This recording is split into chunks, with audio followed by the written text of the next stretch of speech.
Lonely Acres. The sun baked Willow's shoulders as she battled the tenacious weeds strangling her tomato plants.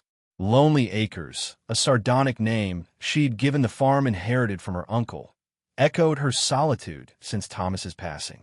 The thwack of the hoe punctuated the air, the only sound competing with the cicada's hum and the distant, lugubrious bellow of a cow. Sweat trickled down her face. She swiped at it, smearing a streak of earth across her brow. Dust devils danced around her scuffed boots. 2 years had passed since pneumonia claimed Thomas. 2 years of dawn's light arriving without him, solitary dinners, and a bed vast and cold. The farm occupied her days, keeping her adrift from sorrow's depths, but the silence was a constant undertow. She yearned for his hearty guffaw, his knack for fixing all things broken, the reassuring weight of his presence each evening. The tomatoes, at least, flourished. Plump, green orbs clung to the vines, promising abundance. She could almost hear Thomas teasing her about her horticultural prowess, his eyes crinkling in amusement. A sudden, keen pang of grief momentarily winded her. Straightening, she banished the feeling. Wallowing served no purpose. Thomas would disapprove. She toiled until the sun began its descent, igniting the western sky with fiery hues. The air turned crisp, offering a welcome respite. Gathering her tools, she ambled toward the farmhouse, a modest dwelling boasting a wide, encircling porch. The swing hung motionless, a silent testament to evenings shared. Inside, order reigned, reflecting Willow's pragmatic spirit. She kindled a kerosene lamp, bathing the familiar space in a mellow light. A simple meal of cornbread and beans was quickly prepared and consumed in the kitchen's quietude. Afterward, she cleared the table and sank into her favorite armchair beside the window. The bi-weekly local paper lay waiting. She'd already scanned the usual reports, livestock prices and church gatherings. But something caught her eye in the back, a discreet advertisement nestled between remedies for aches and cut-rate farm equipment. Companion wanted, it declared. An honest, industrious man seeks a wife. Must relocate to rural Montana. Inquiries to Willow's pulse quickened. Mail-order brides. Whispers of such arrangements drifted through church socials. Some saw desperation, others practicality. She'd always been dismissive, but tonight, staring at the faded print, the notion felt less absurd. Montana. So distant. A fresh start, a different existence. The concept was both daunting and strangely freeing. She envisioned sweeping plains and the bracing scent of mountain air, a sharp contrast to the predictable, sometimes stifling comfort of Lonely Acres. She reread the ad, her brow furrowed. A long shot, a gamble. What if he proved unkind? What if he coveted only the farm? A kaleidoscope of possibilities, both promising and perilous, filled her mind. She folded the paper, her hand betraying a slight tremor. She was no flighty dreamer, but practical and grounded. This felt rash, yet the ache of loneliness, the longing for connection, was a powerful current. For days, the advertisement shadowed her thoughts. Her gaze lingered on the fields, imagining a man sharing the labor, the triumphs and setbacks of farm life. She envisioned evenings filled with conversation, laughter, simply existing together. One evening, depleted from a particularly grueling day, she found herself at her writing desk, pen poised above a blank sheet. Lamplight painted elongated shadows on the wall. She hesitated, the nib hovering. What to convey? How to present herself without seeming either desperate or foolish? She chewed her lip, her thoughts racing.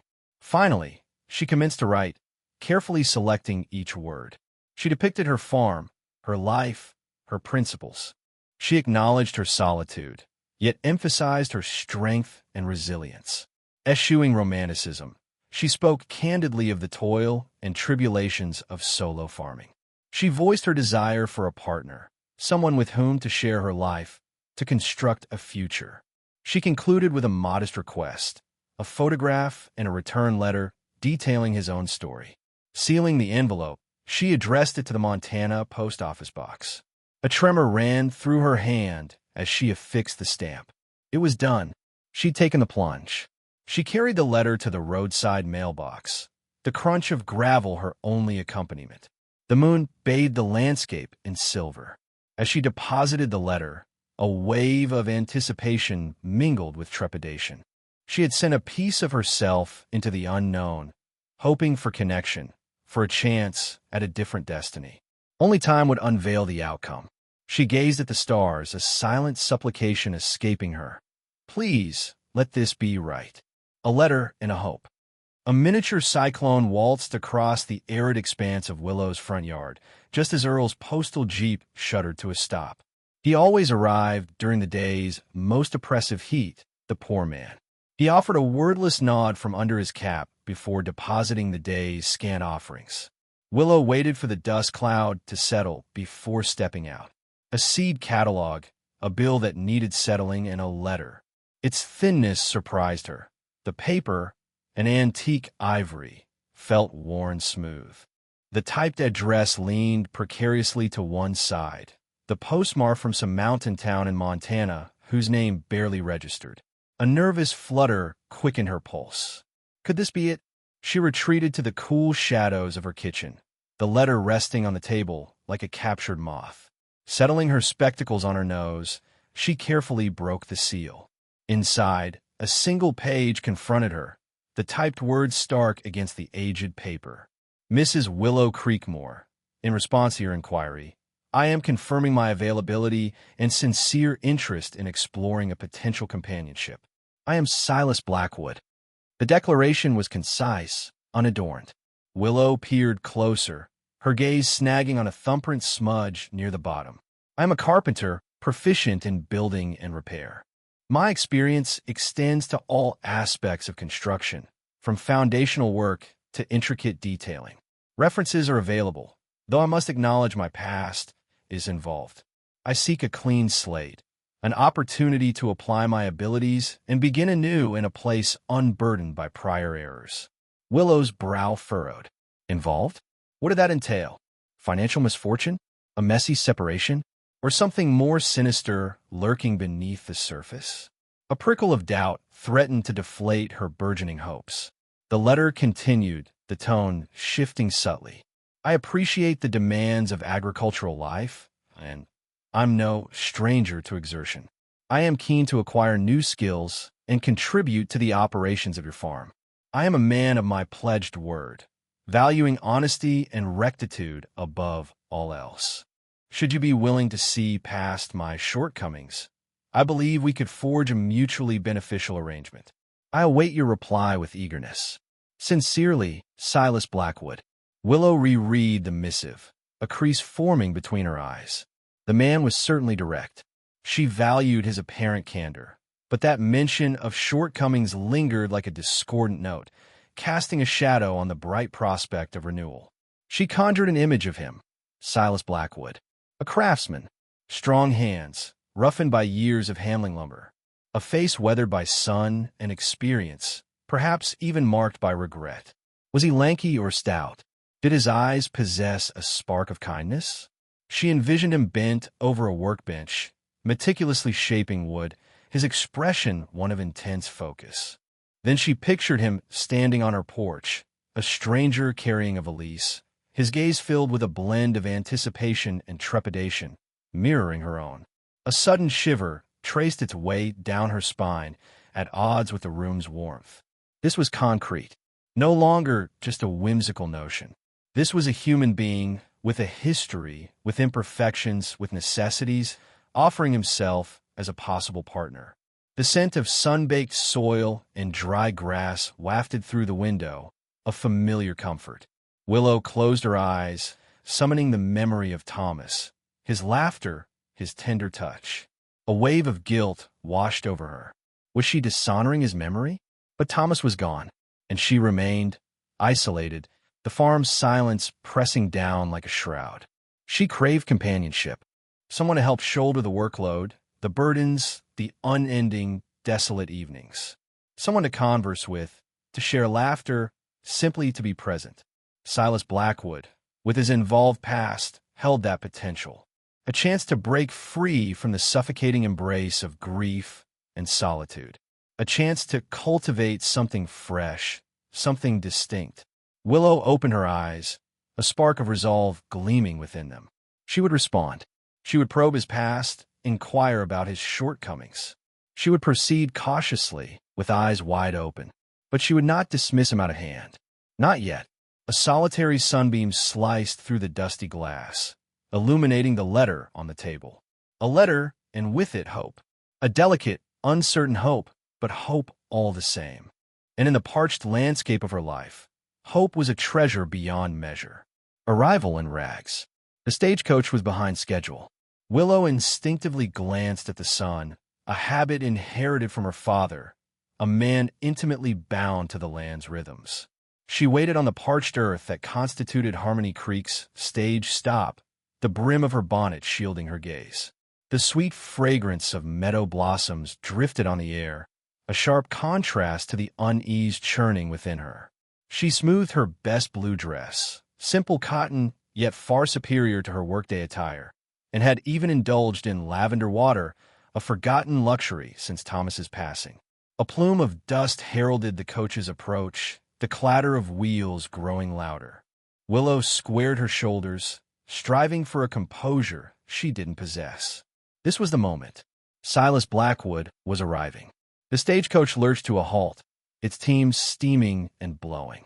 The driver, a ruddy-faced man with a permanently sun-kissed nose, dismounted to unload the baggage. Willow held her breath, her anticipation building. Passengers emerged one by one, each displaying their relief in various ways. A traveling salesman, his sample case bulging with wares. A severe-looking woman, clutching a Bible to her chest. A young couple lost in their private world. But Silas was nowhere among them. Then, from the depths of the carriage, a figure unfolded. Willow's heart skipped a beat. It couldn't be. He towered over her, taller than his letter had suggested, but the resemblance stopped there. His clothes were tattered and faded, clinging to a frame that was both lean and powerful. A thick, matted beard obscured much of his face, dusted with grime. When he finally raised his head, his eyes, an arresting shade of blue, were shadowed by a profound weariness that seemed to seep from his very soul. This was not the image she'd envisioned of a skilled craftsman seeking a new beginning. This man looked as though he had wrestled with demons. A hushed murmur rippled through the small assembly that had gathered to witness the stagecoach's arrival. Martha Higgins, her face etched with disapproval, elbowed Agnes Plumtree, whispering behind a cupped hand. Agnes, her eyes wide with mingled shock and morbid fascination, strained for a better view. Goodness gracious, Martha breathed, her voice carrying to Willow. What kind of vagrant is that? Showing up in our town looking like that? He probably hasn't seen a bar of soap in months. Heat flooded Willow's face. She longed to vanish, to become part of the earth, another wildflower in the meadow. But she couldn't retreat. She had invited this man. She had extended him an opportunity.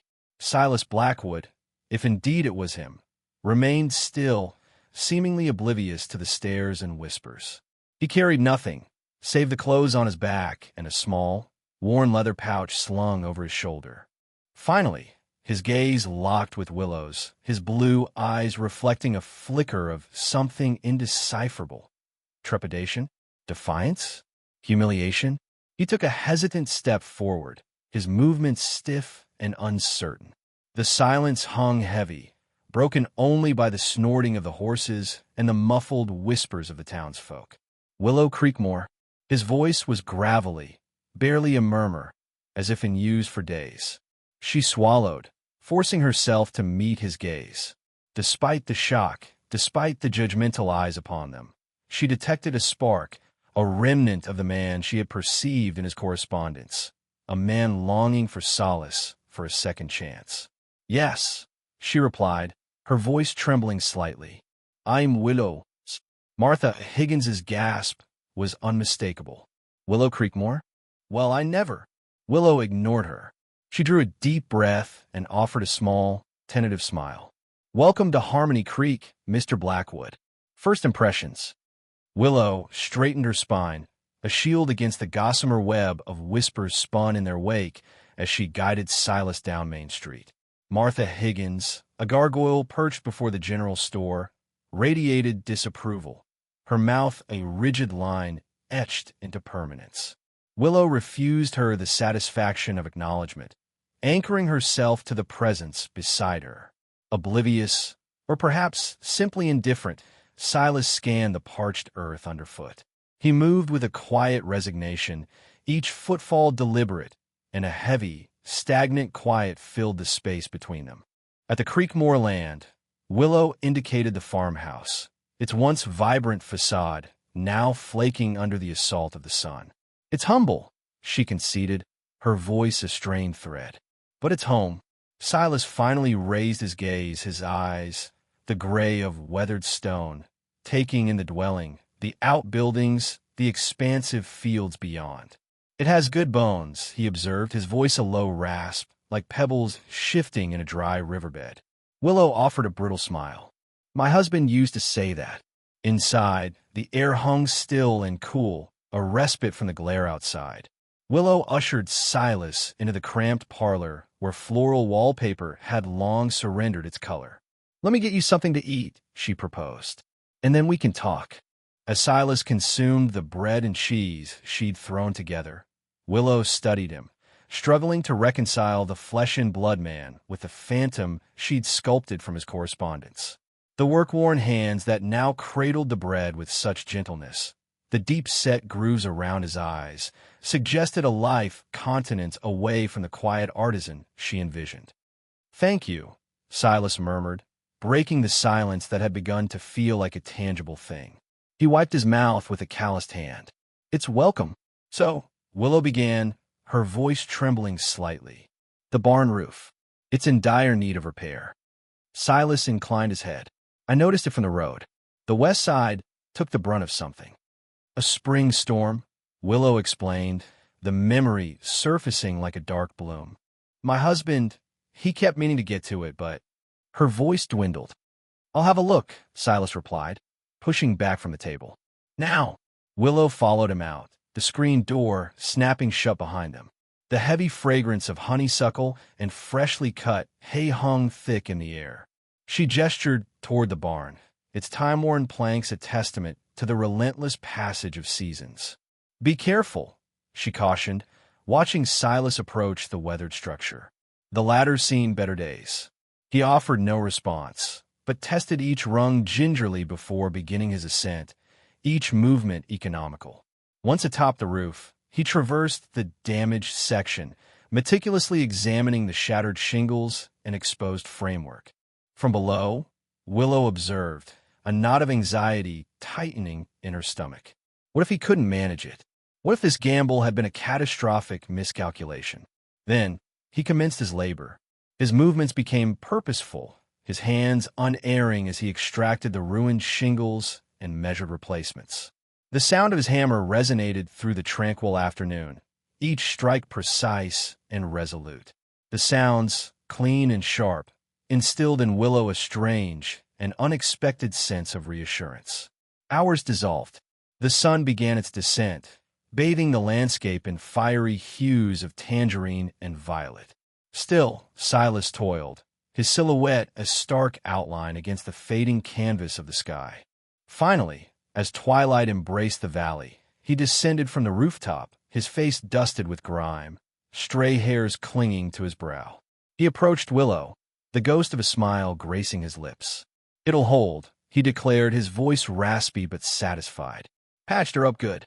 Willow scrutinized the repaired section, barely discernible from the aged wood surrounding it. It appeared sound, secure. "Thank you," she breathed, her voice resonating with a gratitude that surprised her. "It looks perfect." Silas shrugged, his gaze drifting across the expanse of the property. "There's more to be done," he added quietly. "Fence is sagging, the well's gone dry. This place needs coaxing back to life." "Yes," Willow responded, a flicker of hope igniting within her. "It does." As they retraced their steps toward the house, the first stars pierced the deepening indigo of the heavens. Martha Higgins had vanished from her post, the street silent and deserted. But Willow remained unconcerned. She possessed a sound roof above her head, and a man skilled enough to mend it. And for the first time since Thomas's passing, she felt a stirring, the faintest whisper of something she hadn't dared hope for, a fragile possibility, a nascent seed of promise sprouting in the barren landscape of her sorrow. Perhaps, just perhaps, Silas Blackwood, the rough-edged stranger disembarking from the stagecoach, was precisely the balm she required, the storm and the savior. The morning following Silas's arrival broke with a deceptive serenity, the heavy air pregnant with the threat of intense heat. Willow busied herself frantically before noon, scrubbing at the kitchen floor until her joints protested, and battling, with scant success, the sprawling rose bushes that clutched at the porch. Her gaze drifted repeatedly toward the barn, half expecting Silas to appear, tools at the ready, but the aged would remain stubbornly mute. Disquiet, an all-too-familiar presence, began to prick at her composure. Had she been imprudent, swayed by solitude and the fervent wish to salvage the farm? Had she entrusted her fate to merely another wanderer? A sudden eclipse of the sun pushed such thoughts aside. The wind rose, swirling dust devils that pirouette across the barren yard. Then the deluge arrived, a fierce cascade that drummed against the panes and transformed the lane into a churning mire. Willow observed, a tight band of apprehension constricting her chest. This tempest felt different, more brutal, more incensed than those etched in her memory. She sought refuge by the window, her focus riveted on the distant church steeple, a fragile sentinel against the roiling slate sky. The tempest unleashed its fury for what seemed an age, then abruptly relinquished its hold, leaving behind a world cleansed and unervingly hushed. As the overcast began to disperse, unveiling glimpses of bruised violet and shimmering gold, Willow ventured out. The atmosphere hung thick with the perfume of saturated soil and fractured timber. Detritus scattered the grounds, and one of the venerable oaks lining the property had surrendered a bough, its exposed wound a raw testament to the storm's wrath. Yet it was the assemblage of villagers gathered near the church that truly sent a shiver down her spine. Compelled by some unseen directive, she navigated the muddy path toward the town's nucleus. The church, traditionally an emblem of unwavering fortitude, appeared violated. A portion of the roof had caved in, exposing the interior to the elements' mercy. However, it was the obliteration of the elaborate carvings above the portal that elicited gasps of dismay. The gale had torn away sections of the delicate stonework, leaving stark voids where once celestial figures had presided. Martha Higgins, her countenance pale and drawn, wrung her trembling hands. Such a loss, she mourned, her voice wavering. A harbinger, perhaps, of our transgressions. A wave of assent circulated through the throng. The church was more than merely a structure. It embodied the community's heart, a symbol of their conviction and tenacity. Its disfigurement felt like a personal violation, a fissure in the very bedrock of their existence. Willow stood at the periphery, feeling a surge of empathy for her neighbors. But her attention was seized by a figure materializing from the crowd. Silas. He paused, his gaze fixated on the ravaged carvings. His face, usually unreadable, was now marked by a peculiar intensity. He advanced toward the church, his bearing resolute, and halted directly beneath the fractured facade. He tilted his head back, scrutinizing the damage with a discerning eye. The townsfolk regarded him, their expressions a blend of curiosity and scorn. What remedy could such a man possibly offer? Then, in a voice that resonated surprisingly well in the quiet air, Silas declared, "I can repair it." An astonished hush fell over the assembly. Martha Higgins was the first to shatter it. "You? Restore it? Don't be foolish, man. That stonework is the legacy of a master artisan. You appear as though you've scarcely touched a chisel in your life." Silas disregarded her. He remained focused on the carvings, his expression inscrutable. "I've worked with stone before," he stated, his voice deep and unwavering. I understand the techniques. I can reinstate them. Skepticism clouded the villagers' eyes. They observed Silas's calloused hands, his time-worn attire, and his disheveled hair. He was an outsider, an enigma, certainly not the sort of individual they would entrust with something as revered as their church. Still, a certain conviction underlay his words, a quiet self-assurance that gave Willow reason to pause. She recalled the way he had surveyed the barn roof, the decisive manner in which he had begun its repair. Perhaps, just perhaps, Silas Blackwood possessed depths beyond what was immediately apparent. "Let him attempt it," Willow interjected, her voice ringing clear and resolute. All heads swiveled toward her. "What injury can inflict? If he fails, we remain in the same predicament." Her pronouncement hung in the air, a challenge to the town's collective doubt. A low murmur rippled through the gathering, a grudging acknowledgment of her logic. Silas turned to Willow, his gaze meeting hers for a swift, elusive instant. A glimmer of something, appreciation, flickered across his features before being swiftly masked by his customary reserve. He pivoted back toward the church, his shoulders squared. "I'll require scaffolding, equipment, and a supply of stone," he articulated, his voice now carrying the weight of a pledge. And time. The squall had brutalized their church, but in its wake, it had also unveiled something unexpected, a possible deliverer in the most improbable guise. A new light. The first rays of dawn painted the eastern sky in hues of rose and gold, but Willow was already awake. She stood at her kitchen window, a steaming mug warming her hands, her gaze fixed on the silhouette of the church against the awakening sky. Silas had been at it since before sunrise, a dark figure moving with purpose amongst the scaffolding. She'd brought him a plate of biscuits and thick-cut bacon hours ago, finding him already chipping away at the damaged stone, his brow furrowed in concentration. He'd taken the offering with a grunt of thanks, his calloused fingers brushing hers. The brief contact had sent a shiver up her spine, a disquieting mix of anticipation and something else. Something she didn't dare name yet. Willow sighed, the steam from her mug swirling before her face. Silas. He was nothing like she'd imagined. The advertisement had spoken of a strong, dependable man, a partner to share the burdens of the farm. What arrived on the stagecoach was a man worn thin, his clothes patched and faded, his eyes holding a weariness that belied his age. He was a rough stone, that was certain, but perhaps, beneath the layers of dust and hardship, there was a gem waiting to be revealed. Throughout the day, a steady rhythm echoed through the town, the tap-tap-tap of Silas's hammer and chisel. People paused on their way to the market, their initial skepticism slowly giving way to curiosity. Martha Higgins, her face etched with mourning for her late husband and the damaged church, stood at the edge of the churchyard, her arms crossed tightly over her chest. "He'll never fix it," she muttered to Elsie, the baker's wife. "Look at him. A drifter, that's what he is. Probably never held a tool in his life."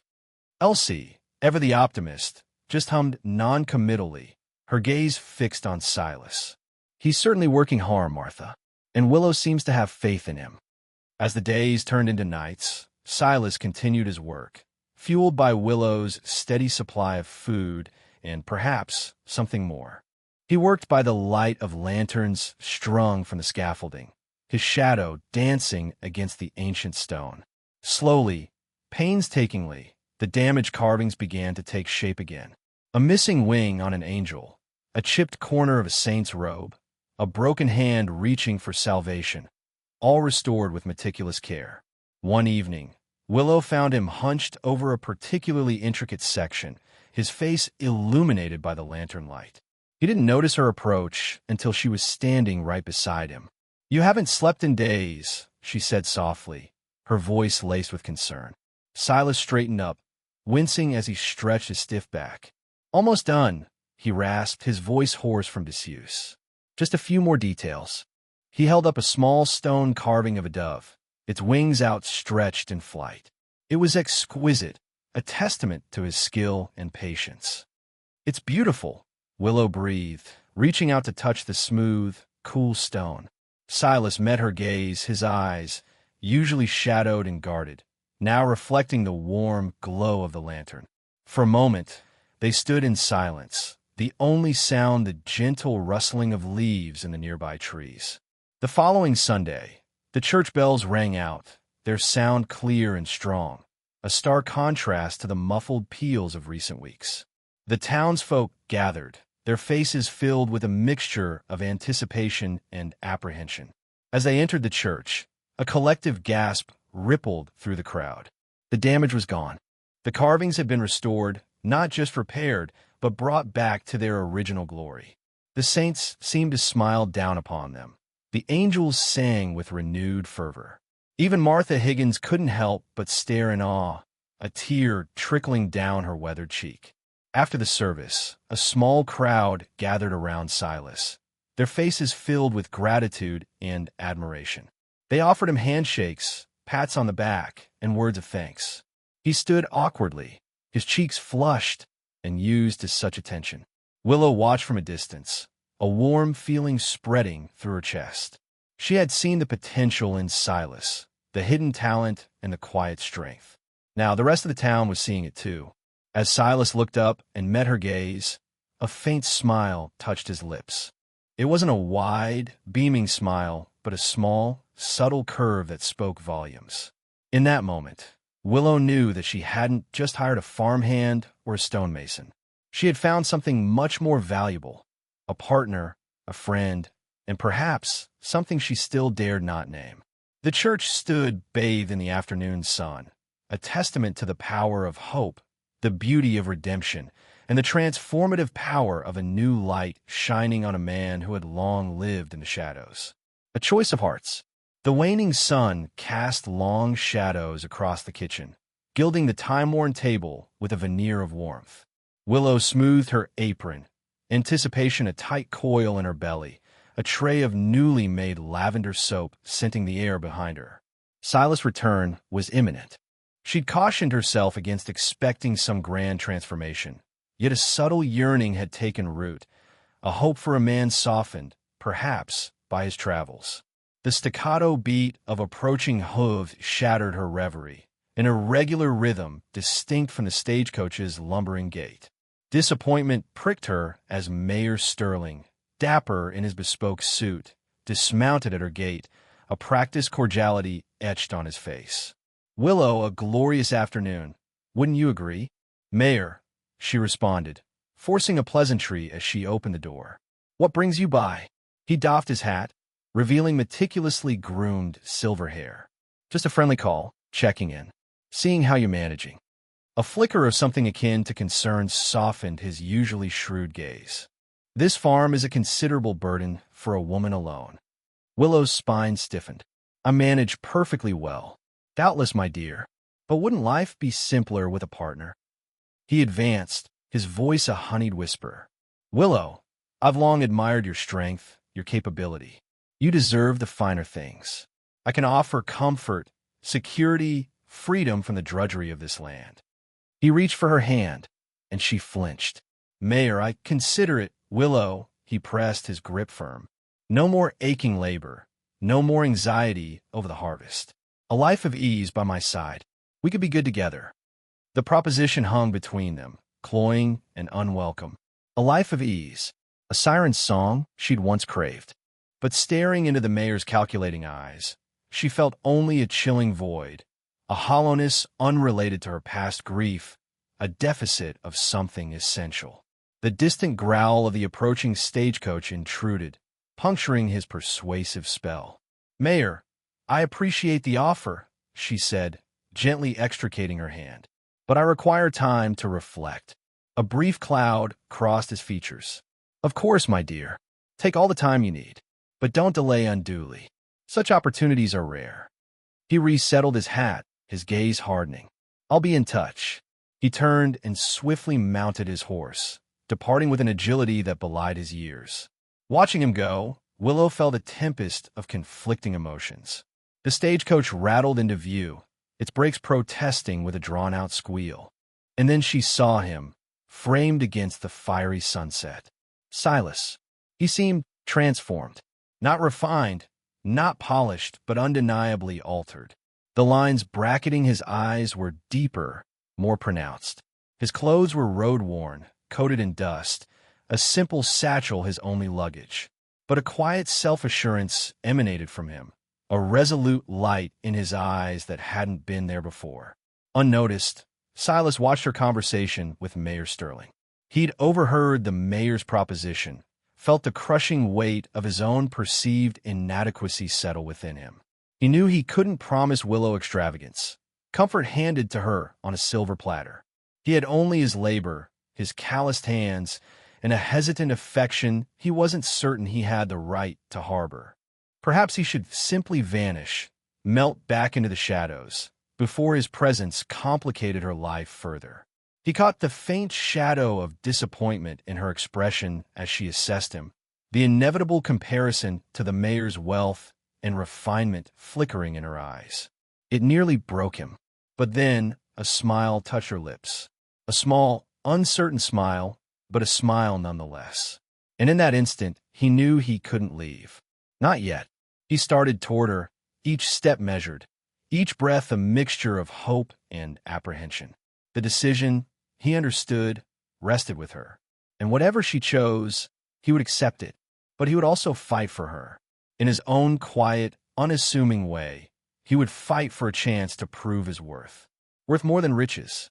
The stable door slammed shut, the sound ricocheting in the fading light, instantly followed by the scrape of Silas dragging his travel-worn bag from the tack room.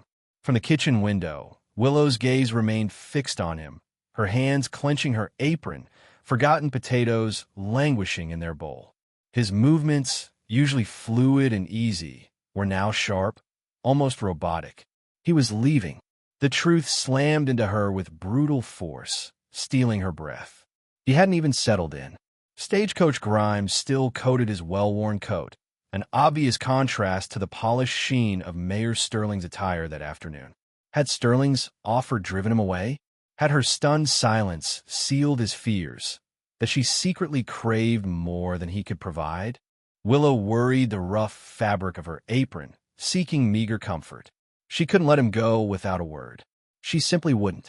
She found him in the cramped room above the stables, his temporary sanctuary. A lone lamp cast elongated, dancing shadows across the bare walls, amplifying the sparseness of his belongings. His carpet bag, a time-worn book with a leather cover, and the small, carved bird he'd placed on the windowsill. His life, distilled to the barest essentials, stood in stark opposition to the opulence Sterling dangled. He didn't acknowledge her entrance, his back to her as he meticulously folded a faded blue shirt. The silence stretched, thick with unspoken anxieties. Silas, her voice, a mere breath. He finally turned, his eyes carrying a weight of sorrow that pierced her. Willow. A faint smile flickered across his face, but it held no joy. Just straightening things. Straightening things to leave? She countered quietly, stepping into the room. The scent of hay and cured leather hung in the air, mingling with the subtle wood-smoke tang that always seemed to cling to him. He set the shirt down, his focus on his hands. I overheard Sterling, Willow. When he departed, I saw him. And you concluded? I concluded he offered you what I'm unable to. He met her gaze then, a raw vulnerability laid bare. A life of ease, of stability. He can offer you the world, Willow. I can barely offer you shelter. Is that all you think I value? The words rushed out, edged with more bite than she intended. He recoiled slightly. I know you deserve far more. More than me. He gestured around the meager space. Look at this. Look at me. I arrived with nothing, and nothing is likely all I'll ever have. Closing the gap between them, Willow reached out, her fingertips gently touching his cheek, feeling the rasp of stubble, the unexpected warmth of his skin. That's where you are mistaken, Silas Blackwood. His eyes sought hers, disbelief etched upon them. How so? Mayor Sterling's proposition. It was like being given a brilliantly ornamented box filled with air. Empty promises echoing in a vacuum. He views me as a possession, a stepping stone. Willow hesitated, summoning her resolve. You see me, Silas. Truly see me. She drew a breath, the words catching in her throat. You notice the soil under my nails, the lines fanning from my eyes, etched by years of sun and worry. And you don't recoil. You see the fortitude I've nurtured on this farm, the aspirations I hold for its future, and you respect it. Sterling perceives a farm to be managed. I see a legacy to cultivate. She cradled his face, her thumbs tracing the sharp angles of his jaw. You arrived searching for employment, yearning for a place to belong, and you discovered it not solely in the earth, but in the hearts of this community. You've rebuilt fences, assisted calving in the dead of night, offered solace to Mrs. Henderson in her grief. You did those deeds because you are a good man, Silas, a genuinely kind soul, and that is worth more than all the wealth in this county. His gaze darted from her eyes to her lips, a silent inquiry. I believe I desired comfort, security, she confessed, her voice trembling ever so slightly. I thought I want a life untouched by hardship. Then you appeared, and you revealed that true riches aren't measured in coin, but in the resilience of one's spirit, the compassion within one's heart, and the perspective one holds on the world. Willow edged closer, their bodies nearly touching. I desire you, Silas. You, not Sterling, not his extravagant residence, not his hollow enticements. I want you with your weathered hands and your tender smile. I want you to stay. The rigidity in his frame melted away, his shoulders losing their tension. A slow smile unfurled across his face, dispelling the gloom from his eyes. Willow, he whispered, his voice thick with feeling. Are you certain? More certain than I've ever been about anything. She leaned in and kissed him, a delicate, questioning kiss that deepened with each heartbeat, an affirmation of a future founded not on opulence or standing, but on affection and mutual respect. The taste of him was like finding one's way home. When they parted, Silas grasped her hand, his fingers twining with hers. Then I'm staying put. He picked up the carpet bag, his eyes alight with newfound purpose. Actually, I have an idea regarding those potatoes. A love forged in kindness.